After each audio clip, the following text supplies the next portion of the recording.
Good morning, Deirdre. Good morning, Tom. How are you today?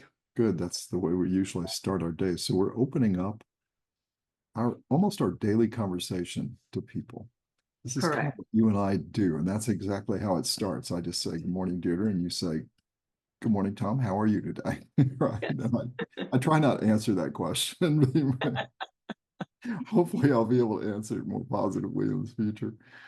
But but what I thought we might do is to talk about a few things, much like you and I talk about pretty much every day. And we've been doing now for, hate to even say how many years, Deirdre, but many, Decades, yes. yes, decades, right?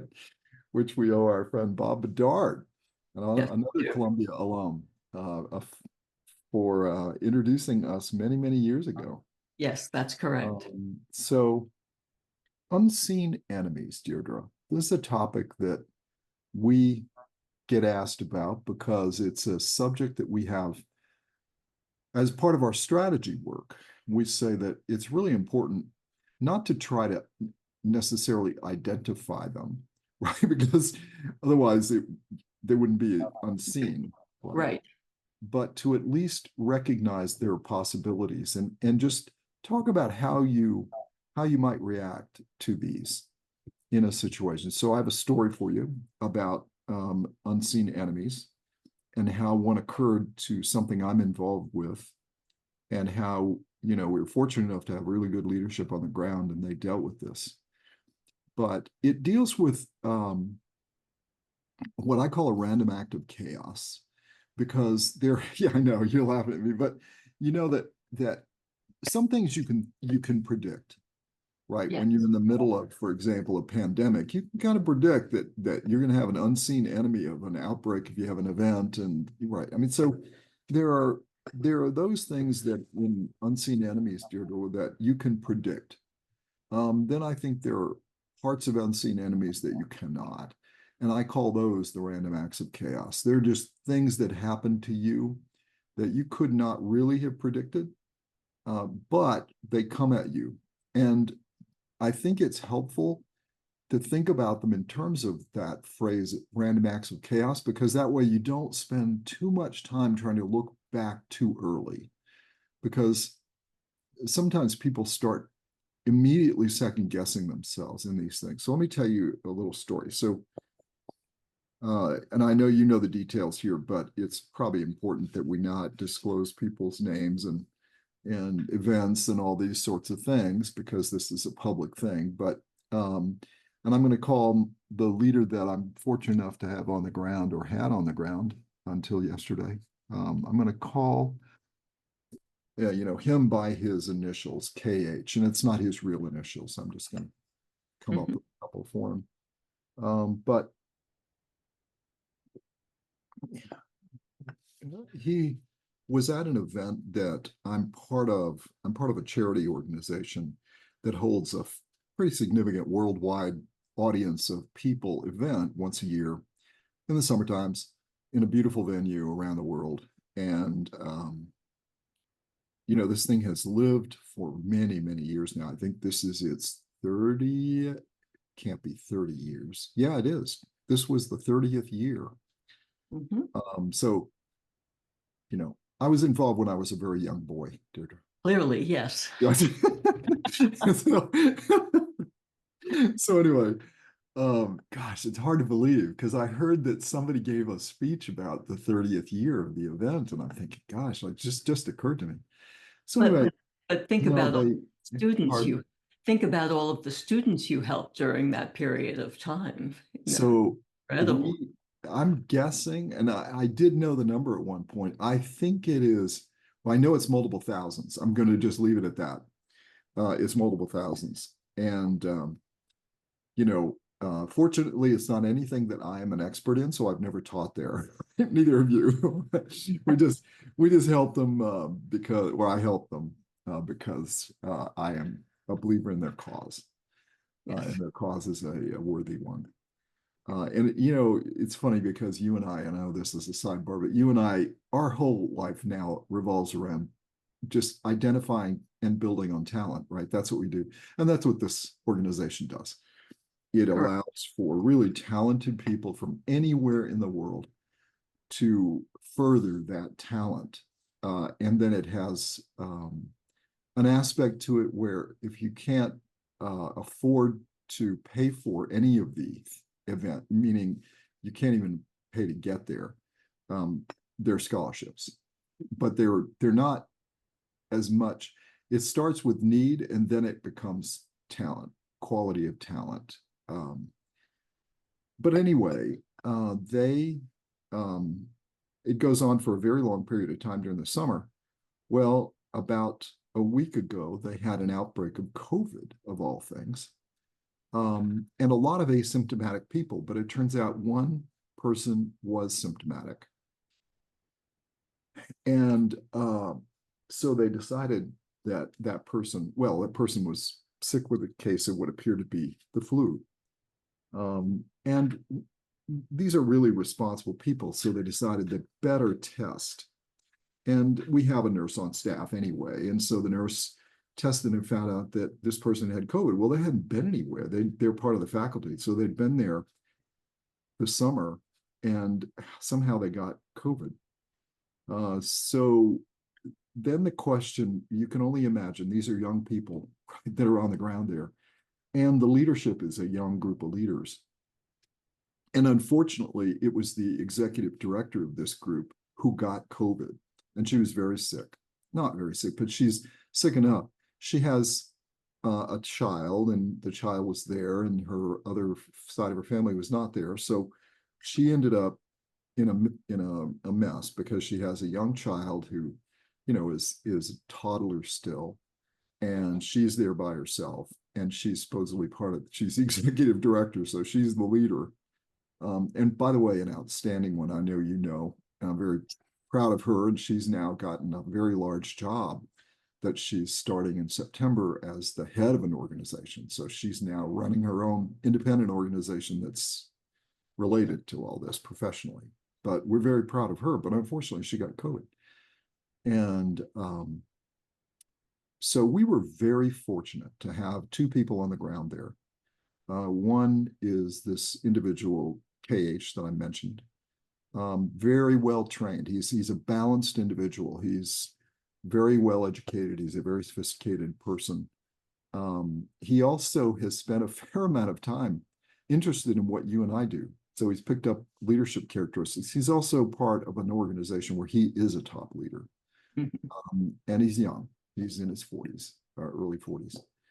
And but he's not in an official operating capacity. He was there as a faculty member. And just at the last minute, it just happened that he showed up. And when he showed up, because he got approval to go, and as he got approval to go, he shows up, and then this event happens. And then we were also, and he's a strong leader, Deirdre, really strong leader. And unfortunately, you haven't met him yet.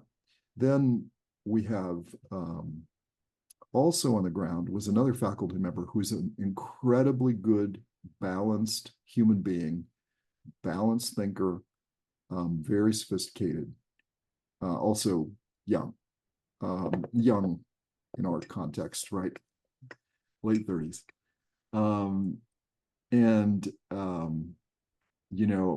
Fortunately, also we had two other people on the ground who are standing operators. And they have been part of this whole group for a long time. They really were, in fact, responsible for what was going on there. They were the number 2 and number 3 person under the executive director. And I won't say their names, but the two of them are just outstanding. And we were just fortunate to have a bunch of leaders there. Well, unfortunately, the first thing that really good leaders do is they second guess themselves. And so these folks immediately start wondering, what did we do wrong? What did we miss? What do we need to do because we might have missed something? And how do we keep this thing from spreading, right? Which is, they're trying to do the right things. Now, fortunately, KH did in fact immediately, because he's very thoughtful about these things, immediately got in touch with me and said, okay, here's the situation. I do have, the two outstanding, number 2 and number 3, and I can't tell you their names, but they're just outstanding individuals, and good, thoughtful people. They're in charge because the executive director is not there. But being the diligent people they are, they're very worried about what they could have done better. And they're spending a lot of time on that. And I said to KH, that has to stop. And perhaps the way you can do this is you need to step in as an unofficial leader, which is all about what you and I call influential leadership. It's not assigned, or you don't get it through what's called positional leadership. You're not named to a position. He's just there as a faculty member. I mean, he's somebody that does what the other two women that are there that run the place, what they tell him to do, right? And then Right. also the exec director.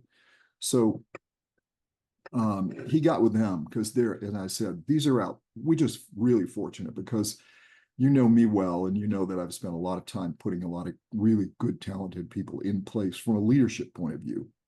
They're certainly talented and capable and all well trained for what they're doing, but they also have good leadership skills.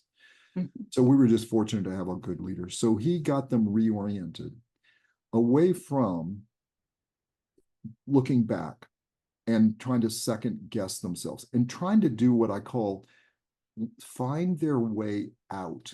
This gets back to the second concept. The first one is this concept of unseen enemies. Mm-hmm. And the example is this, what I call random active chaos, because we are not in a pandemic situation. I did, in fact, call somebody. I called you actually too and asked you your judgment on this because I knew you watch these things carefully. But I also talked to a few others, and one in particular who's an expert in this field. And everyone was saying the same thing. Look, we're not in a pandemic situation. And I wanted to just verify because I'm not an expert. And I needed to get a quick judgment from at least a few people that I trusted and see if I got a common thought process here, because I didn't want to actually guide KH down a wrong path, right? Mm-hmm. So, unfortunately, I have good contacts because of my amount of time I've spent at the Mayo Clinic. Let me just say that. Right, and friends, and I help them with their AI implementations and all that sort of thing. So I called a few people, and everyone gave me the same thing. But the comment that this one doctor made from the Mayo Clinic was, look, we're not in a pandemic situation. This is the post-pandemic period. These kinds of things have mutated a number of times, and as they mutate, they become less. They can become, I should say, less pandemic-like, although they maintain their virulence. But what you hope they'll do is that the biological reactions that occur in the environment will cause it to become less severe in its effect on people. It still has an effect on certain people, and it still would be deadly for some. But that's a much less case. So you were not negligent in their mind, and that was universal. You're not negligent, and there was nothing you missed. In prior things we had people tested, we wear masks, right? I mean, so we did all those protocol things based on what we had known about the environment to be, and we've never had really any COVID outbreak at all. So that was also a problem, right? And as you know, we stopped for 2 years and did everything online. Right. So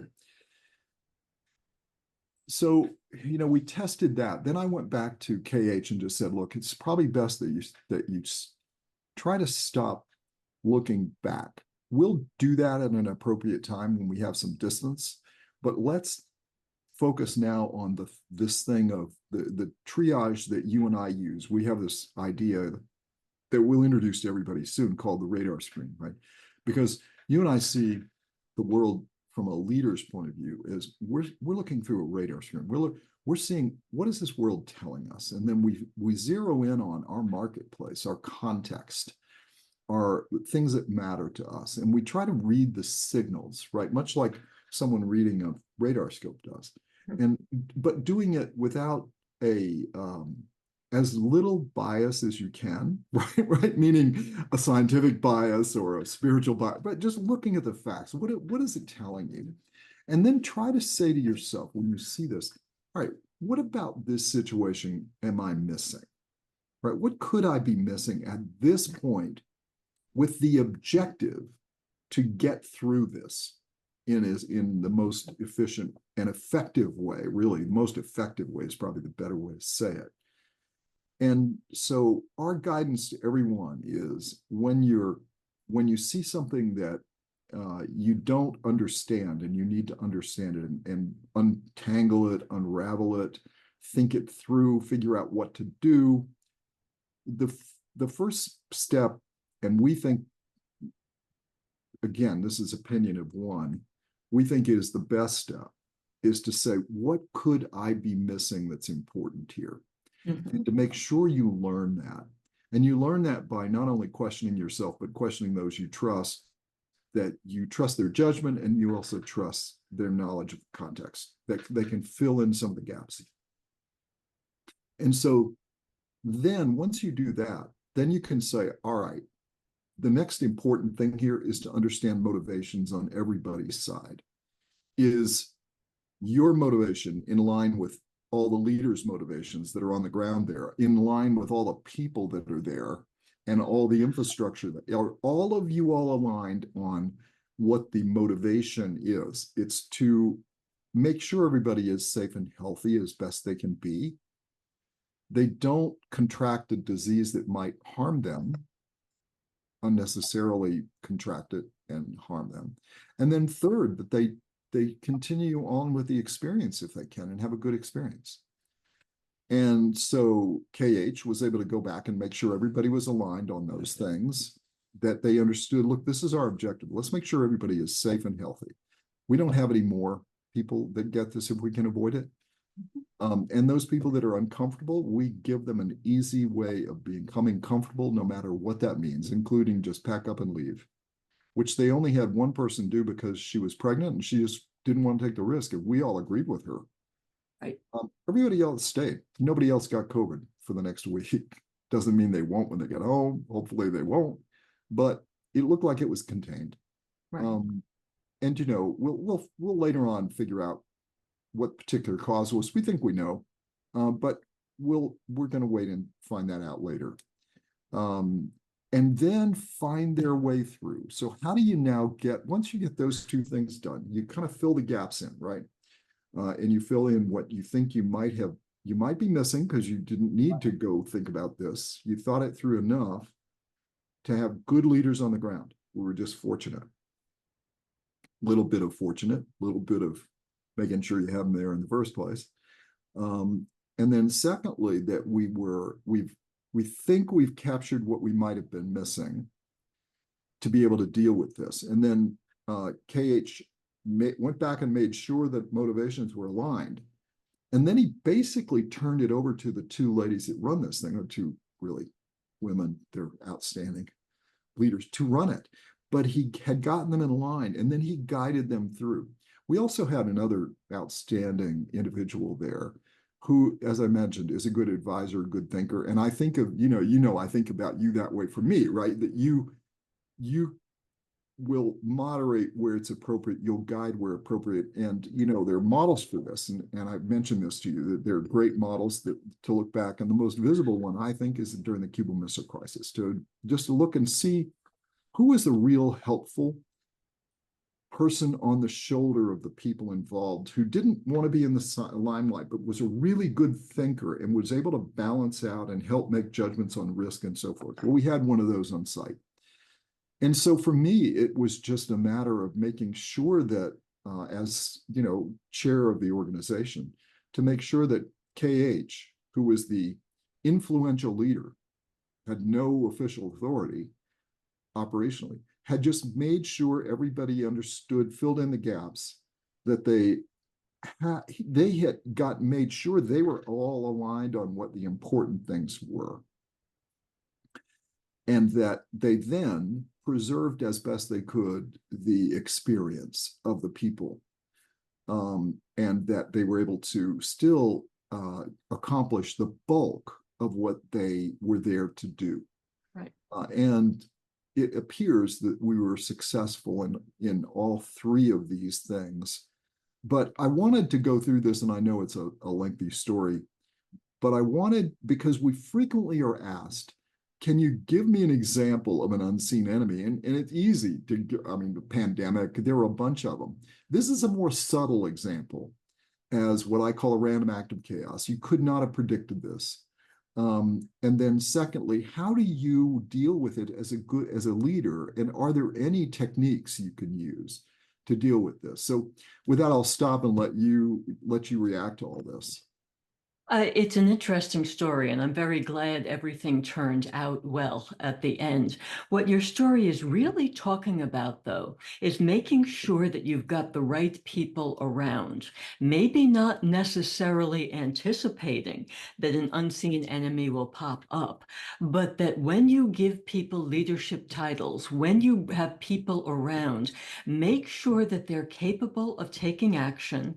Make sure that they have a bias for action. This is one of the things that you and I talk about all the time, that too many leaders don't have a bias for action. You don't act rashly, you think it through, but then once you make your decision, then you proceed so you can actually accomplish what you need to accomplish. You also have people who are practiced in understanding how to work with other people. Again, another key leadership characteristic. You and I have talked a lot about the key leadership characteristics, things like taking responsibility and the bias for action and building the teams, building the organizational culture. That's part of what you're talking about there. You had a really good team in action and the team as a whole knew that it had to go out to get some information. That's the gathering of opinions.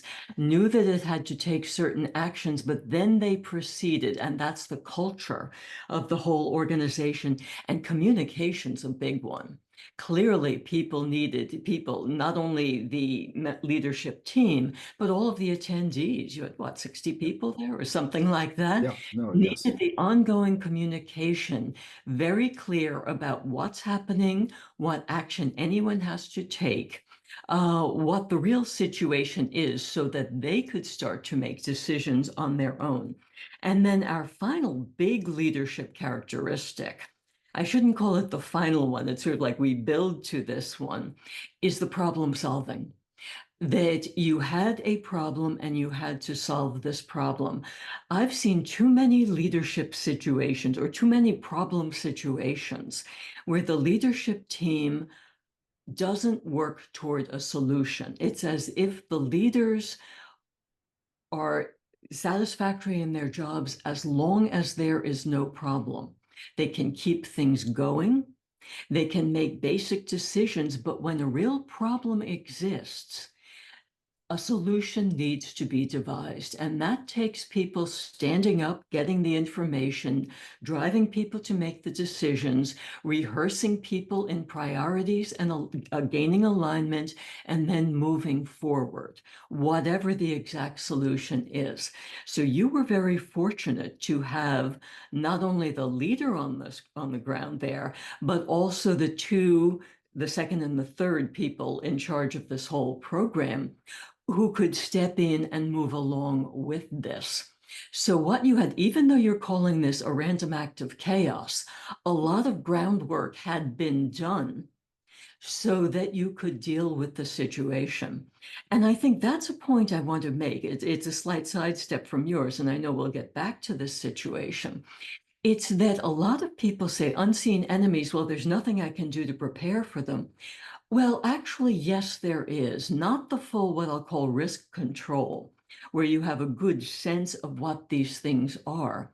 But you can at least acknowledge what these are and see if there's anything you could do to have protocols in place or even minimum plans in place to handle them. And I'll give you a big one. One of the ones you and I talk about in class, Tom, is solar flares. Yeah. There was a major incident in the late 1800s, which wiped out the new thing of telegrams for months, and people had come to depend on telegrams, so business stopped. Let's move this forward. And it was just a few months ago, we had major solar flares. And fortunately, the only manifestation on Earth was the beautiful aurora borealis all the way south to Texas.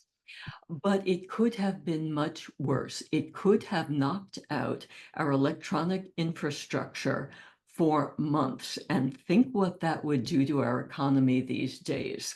So while I don't think that this is a situation to keep what I call normal business leaders up at night all the time, there are some things you can do along the lines of backing up computer files, maybe having a generator on around, maybe having secondary ways of communicating with people that don't depend on electronics, and so forth.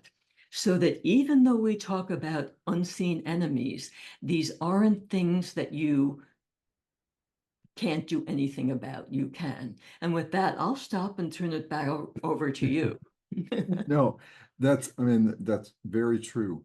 You know, as you were talking about this, it led me to another discussion that you and I keep having, and we're going to come back to this because I want to talk about this. That's the difference between teamwork and joint work. Yes. Because I know you and I together, we do not agree. We do not believe in joint work. We believe in teamwork. Yes. And so we don't believe in jointly doing a project, right? Because it lacks a leader, it lacks, and so we've never seen that work. We believe in individual work, working as a team. And it starts with really good leaders and well-trained leaders. And as you said, I mean, I wish I could give these people's name because the two women on the ground there, they're wonderful and they are just superb. Well, Mhm. and then you add the executive director. Now she's the one that chose the two, right? And trained Right. those two. So, I mean, but there's another point too.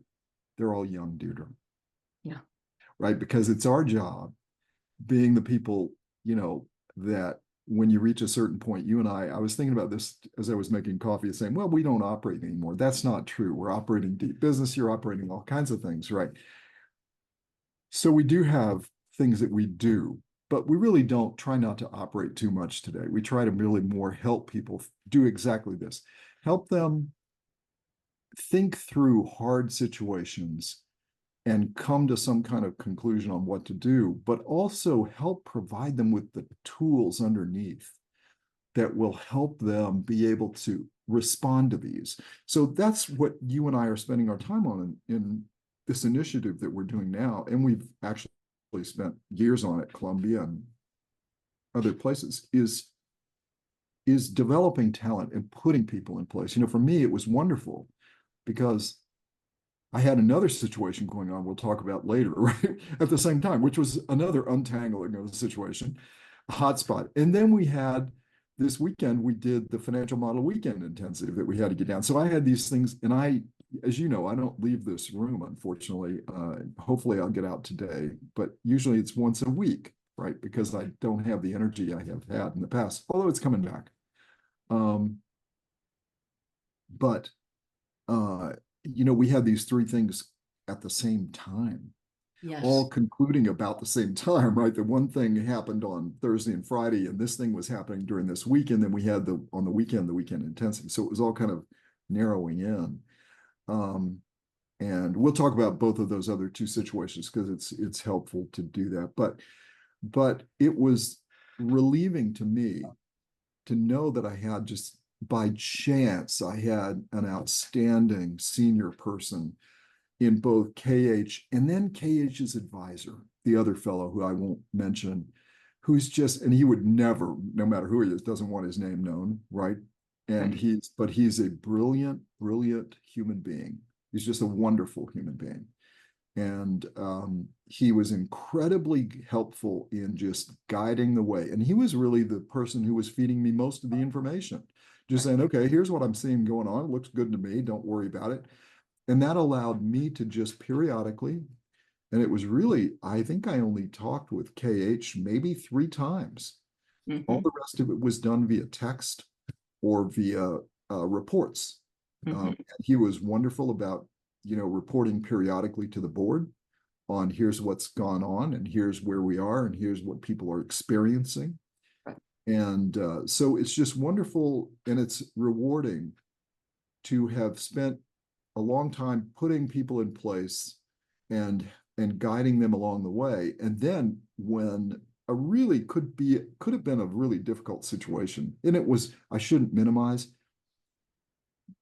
not being, and having been on the ground in plenty of these situations, not being there, you never know how difficult it is. So I don't have a concept of how difficult. I'm sure it was way more difficult than it appeared to me, because good leaders make really hard things look really easy Right. a lot of times, especially if they're very skilled at this.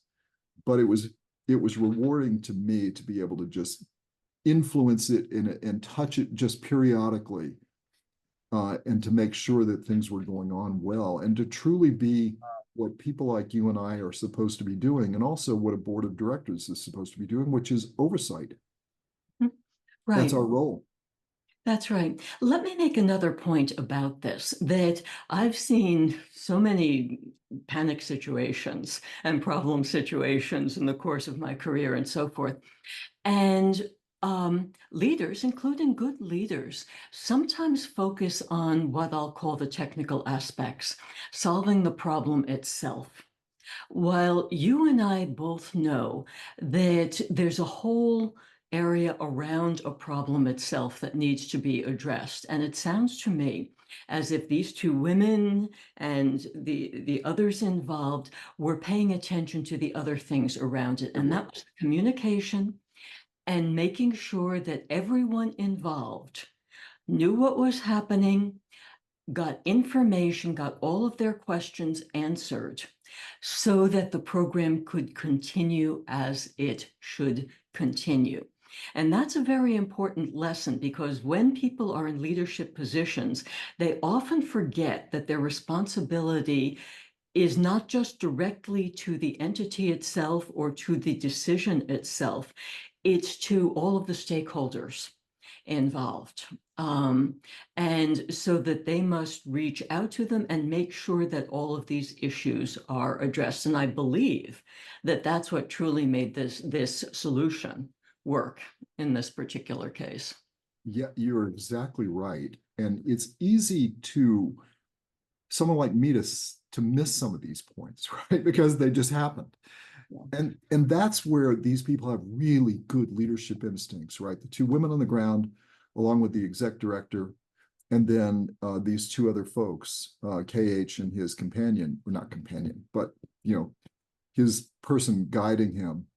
Um, we were just fortunate to have those people because they had really good instincts, and it didn't take a lot of work to just do the oversight and help in on the margin. And that was really all I was doing, was helping on the margin, which is very rewarding. And that's what really great. I see you smiling. I was smiling, right? Because I was so proud of this. I think I even told you I was so proud of these people because of watching them do this. And it's our job in these roles, especially when you get to the point that you and I are in what we're doing in life, is to train these people and get them in place, right? Replace them. And this is about sustainability of an organization, or sustainability of a culture or an ethos, and that's why you and I, we don't react well when that hasn't been part of the idea behind what somebody is doing, because it can quickly deteriorate Mhm. and cause it just with a few people being selected in the wrong place and letting them have free reign, they can just destroy sustainability, they can destroy ethos, they can destroy culture, they can destroy substance, they can destroy value. And you and I are really focused on that, and that's what we do. We are here, and that's what we're doing with this initiative, this Deep Business Initiative, is we're creating a platform to continue to be able to give people, what they need to be able to do this as a leader going forward. And you're on a very important point here, and I know that this is one that's very dear to you, one that you think about a lot, and that is how you build a team. And it's not just getting the right people on board. It's not just getting the right leader on board, it's getting everyone on the team right. And you talk about making sure that people fit with the culture, fit in with each other, can accomplish their responsibilities, have a good approach to their job. And this is obviously going to be the topic of some of these conversations Yes, it is. and so forth. And another big one, of course, is that they're responsible, that they're willing to accept responsibility. Yeah. And I think that that's a point that comes through in this story. Clearly, everyone involved on the ground there was accepting the need for them to act responsibly, to work toward a solution here. And it's that general acceptance of responsibility that actually worked toward the solution. Yeah, and another point that just occurred to me, and I know you mentioned this to me earlier, that I slipped my mind, is that they just accepted the responsibilities and did them. And Yes. they accepted KH just becoming leader, even though he never took on the mantle. But it was that they allowed him to become the influential leader on the ground. And no, that's a really good point. I hadn't thought about that. But again, this is just really outstanding people. Deirdre, these poor people have just experienced what you and I do daily, unfortunately. They've been opened up to what you and I do almost every day. Right. So I think that, there's it's just this is an interesting situation. I think it elucidates a couple of things. One is this whole concept of unseen enemies and how you think about them, an example, a real example, and then a real example of solid leadership, but it also shows succession planning and building of leaders, of good leaders and teams. And, the other thing that I wanted to come up with here is that this concept of the radar screen and the three ways to see the world as a really serious leader is, those three things. What am I missing? And what are the motivations of everyone involved? Do I understand them well? And then once I've got those two pieces, how do I now navigate my way through to achieve what I want to achieve? And I think that seeing that in action is really helpful, because that, even though it sounds incredibly simple, that is where you and I are today in how you deal with really hard things. And this is what I love doing, and I know you do too. I do. And one point about that is when people see our radar screen, they'll see that the ground of it is what I call the mindset of a leader. Because I believe very strongly that people need to develop their mindsets as leaders. And not just, this isn't something you just do once, it's something you do every day for the rest of your life, continuing to build your knowledge and your understanding and your capabilities to act. And I think those three questions that you just articulated, Tom, are the real guides to someone when, say, reading a book or encountering a situation, to stop and say, what am I missing? Drawing on my mindset now. What am I missing? What are the motivations in this situation? And then how can I make it better? Yeah. And that best decisions are not made by skipping those first two. You can't just immediately jump to a solution. You have to work through the questions so that you bring in everything that needs to be considered without overdoing it, of course, but what needs to be considered so that you can act appropriately and make the good decisions. Yeah, and just on that point, and I won't belabor this anymore, and we'll stop and move on. But the offset on all this and the pressure is time. Yes, So what keeps you from spending too much time on all this is time, right? It's the pressure of time. right, And so you can't wallow and nor but, and this is the thing that you and I, we can distinguish people that are really good operators from really good leaders, right? Because right, really good operators, they go right. and they get things done. And that's, we need them. They're wonderful. But leaders have a better judgment on how much time do I need to take to make sure that those first two questions are properly dealt with? And when can I just say, I've done as much as I can and as much as I need to based on the time I have allotted? That's a really tough thing to do. And, in my particular case, we were just fortunate that we had experienced enough people that they managed all that. I think we should stop on this. This is pretty typical. We spent about 45 minutes talking about, you know, a subject and took it apart. I just want to say, speaking of, nonsense or not, right, you're going to be beginning your nonsense or not discussions this week. So tell me about that and tell me what you have in mind.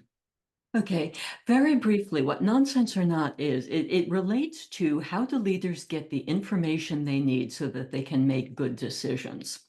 And this is something that I've been thinking about for decades now, that it is very difficult to get the information, to get valid information, to get unbiased information, and then to get information on helping you make a decision. How do leaders make decisions? They make it based on their knowledge and understanding. That's the mindset. How do they get their mindset, build their mindset? It's based on the knowledge and so forth. So that what I've noticed is that there's some information out there that is useful to leaders. Some of it is not. Some of it is nonsense. And so, what we're going to do is every month look at an area and talk about, does a leader have enough information to make valid decisions along the lines that they should be thinking in relation to this area? And what out there is nonsense that is confounding the decisions, that is interfering with the work of leaders. And while I won't mention any particular book title here, let's just say that we're going to start talking about, so how do leaders make strategic decisions? Yeah. And what In the information is out ocean, in there? the blue ocean of how a leader thinks about strategic decisions, right? That sort of thing. Yeah. Absolutely. So, all right. So Wednesday at, I believe it's 8 p.m. East Coast time, 5 p.m. Pacific time. Right. You and I will be filming your first installment of Nonsense or Not when you're going to be discussing a book, a relevant book. And you're going to be talking about, is it nonsense or not? And Correct. how do you take and figure out what pieces might not be and what pieces might be Right. and why? And because, you and I have talked about this for a very long time, how disappointed we are in some publications that have gone from being relevant to gone to being more pablum than relevant. Correct. And some things are really fun to read.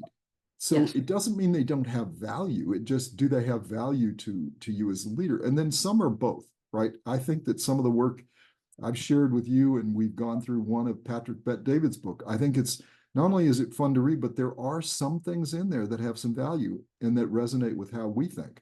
Correct. Some don't, but the question is, can you get that out, right? Right. Can you find a way to do that? Chris Voss, most of what Chris Voss comes up with is valuable. Right. So there are many others like that, and then there are plenty that are not. Right. And I know there's one book that you want to cover in the AI discussions, which would not be a book that most people would even think about reading, that you believe they should read. Uh, Absolutely. Everyone should read it. yeah, But they we'll get should, and to we'll that. talk about that. So, Right. so later on today, you and I are going to do, I think, a video on Nonsense or Not, just to get ready for the filming. But the net is that, Deirdre's email address will be attached to this video. If you'd like to attend the filming we're doing on Wednesday, whether you want to be part of the audience and you want to ask questions or not, or you just want to observe, you're welcome to do whatever, but just send Deirdre an email. And then we have another thing happening next week on Wednesday. We're launching a CEO roundtable that a few of the folks that we've been involved with over the years, we're going to invite to have a discussion among ourselves. If you believe that you would like to be part of that, send me an email. I'll have my email down below here too, and we'll see how we can manage that. But those who will be part of it have been invited to be part of this. And if you haven't and you'd like to be, please send me an email. And the idea there is that we'll have a topic and we'll discuss that topic, and then it'll give a chance for everyone to weigh in, and we can hear varying opinions, because as you all know, having dealt with us, we think about things as being an opinion of one. And so we want to hear other opinions to make sure that we are not missing something important in what we do. Right. So, Deirdre, we're probably exhausted our audience today. You and I may do another one of these this week to get this process going. We have a laundry list of things that you and I would normally be talking about, but I'm putting them aside so that we can have our discussion on video, because I really do hope that people enjoy and find intellectually stimulating and enjoyable the conversations I get to have with you on a regular basis. I hope they find it just as enjoyable and rewarding, and keeping yourself sharp in how you think about these subjects. Absolutely. That's what a lot of people tell us, that they need to have discussions that keep them thinking about topics. And keep it so that they can keep building their mindsets, building their knowledge, building their understanding, and therefore become better leaders. And I'm glad to talk with you about these topics so we can. It's not a fair fight, dude. As you know, I don't believe this is a fair fight, but I do what I can. Okay. I do what I can. I can only do. I'm not you, unfortunately. All right. Well, it's great to see you, and I will talk to you later. Very good, Tom. Bye. Bye.